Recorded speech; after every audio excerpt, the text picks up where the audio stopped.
غازی منی block میں خوش آمدید۔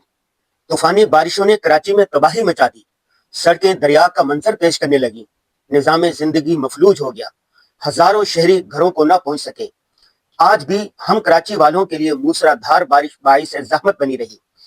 بڑی مشکل سے آفس پہنچے، سب سے پہلے قرآن کی تلاوت کی، سیلابوں میں شہید ہونے والوں کے لیے ایصال ثواب کیا، لواحقین کے لیے صبر جمیل کی دعا کی، دفتر میں روٹین کے سارے کام جلدی جلدی نمٹائے، دفتری امور سے فارغ ہو کر سیرت النبی کے موضوع پر زیر تصنیف اپنی کتاب کے چند صفحات لکھے، مختلف کتابوں کا مطالعہ کیا، دفتر کی بالا کونی پر کھڑے ہو کے بارش کا خوبصورت نظارہ کیا، سہانے موسم سے لطف اٹھایا، سوابی اور کراچی میں ہونے والی تباہی پر ویڈیو پیغام ریکارڈ کروایا، درسقرآن.com کا ہفتہ وار پروگرام تجزیہ بھی کیا۔ یہ آج رات 9 بجے دیکھ سکتے ہیں۔ ہمارے ساتھی مفتی عبد المنعم فائز صاحب نے بہترین معلومات دی ہیں۔ شام کی چائے کے ساتھ پکوڑے اور حلوہ کھایا۔ آج کل کراچی کا موسم بہت سہانا ہے بھائی، اگر انفرا اسٹرکچر بحال رہے تو پیرس ہے پیرس۔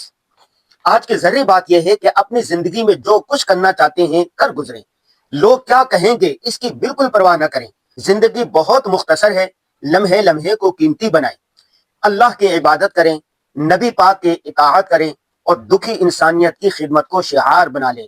یہی پوری زندگی کا خلاصہ ہے بھائی۔ اللہ حافظ۔